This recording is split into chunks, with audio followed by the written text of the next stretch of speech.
नमस्कार, खुशामदीद दोस्तों। युग तेवर पत्रिका के इस YouTube प्लेटफॉर्म पर मैं उत्कर्ष सिंह आप सभी का यथोचित अभिवादन करता हूँ। दोस्तों, हमारा आज का विषय है नागरिकता बोध। सबसे पहले मैं नागरिकता बोध पदबंध से मेरा क्या अभिप्राय है इसे स्पष्ट करना चाहूँगा।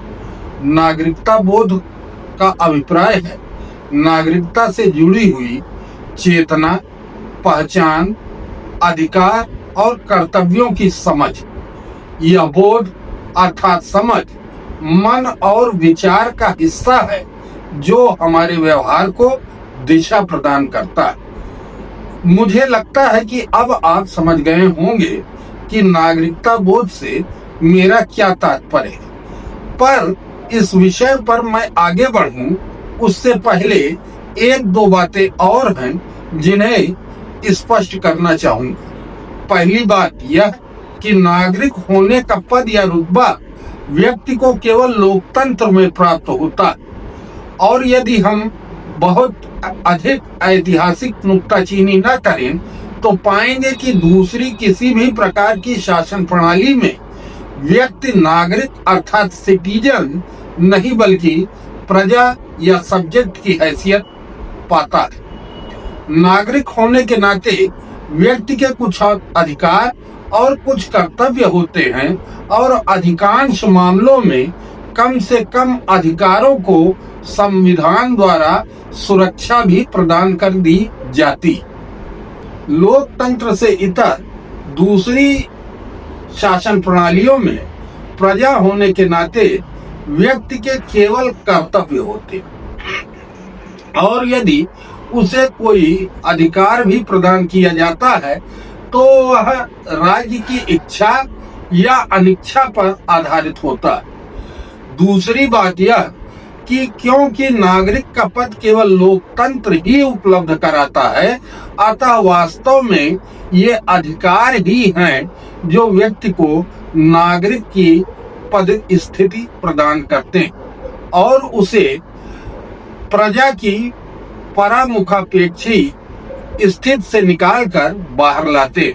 वरना कर्तव्यों का निर्धारण तो हर प्रकार की शासन प्रणाली किया करती है, जबकि अधिकार केवल और केवल लोकतंत्र ही देता है। तो इस प्रकार कहा जा सकता है कि नागरिक होने का प्रधान बोध व्यक्ति को प्राप्त अधिकारों की चेतना से ही उत्पन्न होता है, और यही कारण है कि विश्व के उन अधिकांश संविधानों में जहां अधिकारों को लिपिबद्ध किया गया है वहां इन्हें कानूनी रूप से बाध्यकारी भी बनाया गया है, जबकि कर्तव्यों को लिपिबद्ध करने के बाद उन्हें केवल नैतिक निर्देशों का रूप दिया गया है और कोई कानूनी बाध्यता नागरिकों के ऊपर कर्तव्य पालन की नहीं थोपी जाती। कहीं कहीं जहां इन्हें कानूनी रूप दिया भी जाता है तो केवल कराधान या मताधिकार जैसे बेहद जरूरी मुद्दों को ही कानूनी रूप दिया जाता है। दरअसल लोकतांत्रिक परिधि में राज्य जो व्यवहारिक अर्थों में सरकार है से अपेक्षा नहीं की जाती कि वह अपने नागरिकों को कर्तव्य का पाठ पढ़ाए, लेकिन इसका मतलब यह भी नहीं निकालना चाहिए कि लोकतंत्र कर्तव्यों की उपेक्षा करता है। वास्तविकता यह है कि इसे सामाजिक चेतना की विषय वस्तु माना गया, अर्थात राज्य समाज से अपेक्षा करता है कि वह अपने सदस्यों के मध्य कर्तव्य पालन की चेतना को जागृत करे। यही कारण है कि भारतीय संविधान के भाग 3 में मौलिक अधिकारों को तो न्याय निर्णय बनाया गया है, लेकिन भाग 4 का में अंतःस्थापित किए गए मूल कर्तव्यों को नागरिकों की अंतःचेतना पर छोड़ा गया है। इस बात को भारतीय मीडिया के उदाहरण से बहुत अच्छे तरीके से समझा जा सकता है। मीडिया की बहुतेरी खामियों के बावजूद भारत सरकार की यह सतत अपेक्षा रही है कि मीडिया अपने आंतरिक नियमन द्वारा इन कमियों में सुधार लाए और सरकार को इस विषय में हस्तक्षेप न करना पड़े। इन बुनियादी बातों को समझने के बाद ही नागरिकता के अवबोध की अवधारणा को बेहतर तरीके से समझा जा सकता है, क्योंकि नागरिक लोकतंत्र का उद्भव स्वयं में एक आधुनिक परिघटना है।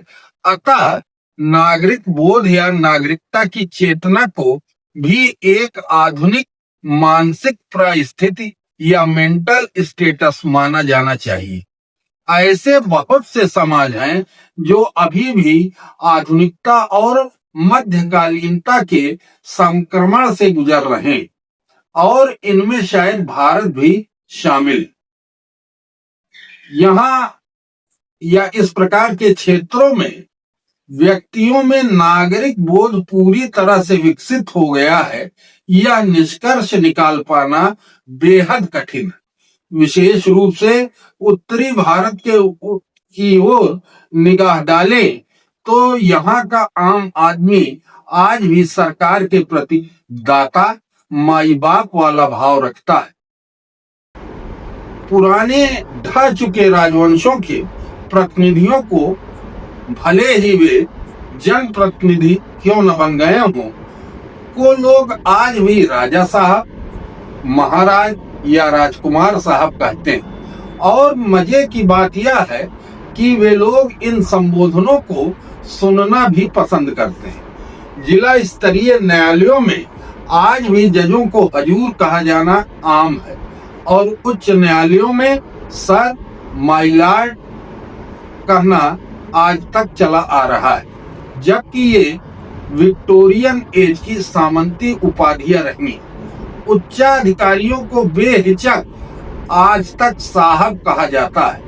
पदासीनों, जनप्रतिनिधियों द्वारा सामंती व्यवहार किया जाता है। शाही जुलूसों की जगह महंगी एसयूवी गाड़ियों के एक जैसे रंग और नंबर वाले काफिले चलने आम दृश्य में आते। उनकी खिड़कियों से भालों की जगह आज कार्बाइन राइफलों की नलियां झांकती।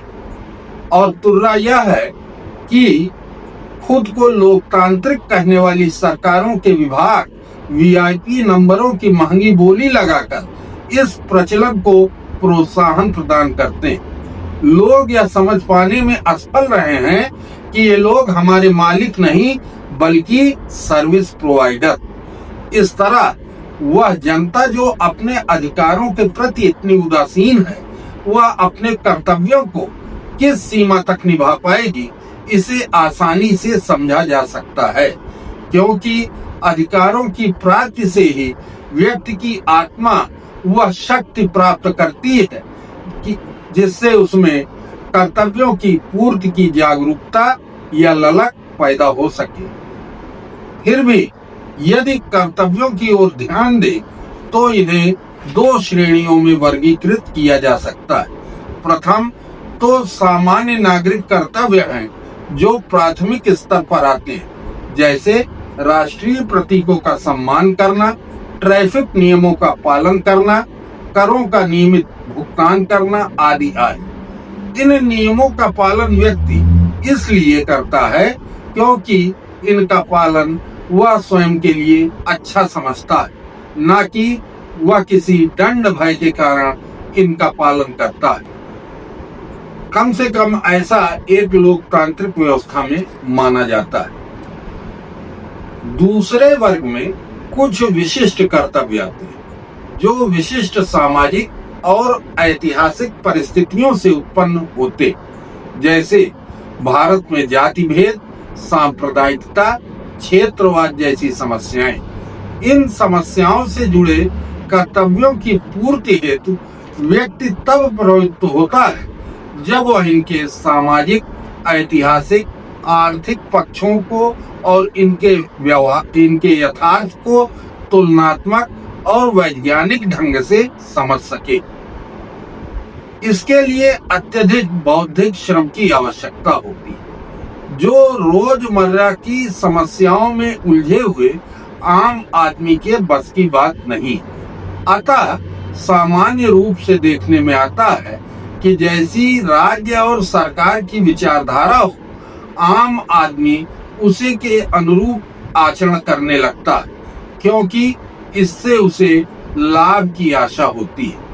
ऐसी दशा में यदि कोई ऐसी सरकार आ जाए जो सर्वसत्तावाद को बढ़ावा देती हो, तो एक बड़ा खतरा पैदा हो जाता है और नागरिक दिग्भ्रमित हो सकते हैं। इन परिस्थितियों में नागरिकों के सामने एक ही रास्ता है कि वे परखें कि कहीं उनके कार्य या विचार हिंसा और घृणा को तो बढ़ावा नहीं दे रहे, कहीं वे सामान्य मानवीयता के प्रतिकूल तो नहीं है, और यदि उत्तर हाँ में मिले तो वे उससे बचने का प्रयास करें।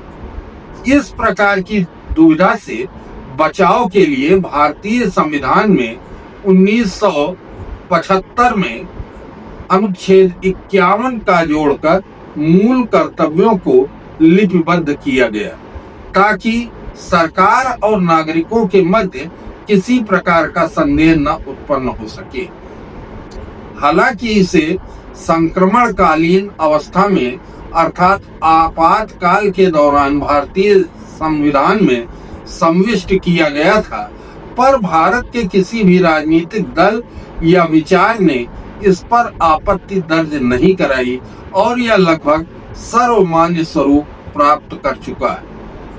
अनुच्छेद 51 का में वैसे तो 11 मूल कर्तव्यों की सूची दी गई है, जिसका पालन हर भारतीय को करना चाहिए, लेकिन मेरी राय में आज की परिस्थिति में सबसे महत्वपूर्ण कर्तव्य अनुच्छेद 51 का H या 51 जा में अंतर्निहित है, जिसके अनुसार हर भारतीय का कर्तव्य है कि वह वैज्ञानिक दृष्टिकोण, मानववाद और ज्ञानार्जन तथा सुधार की भावना का विकास करे।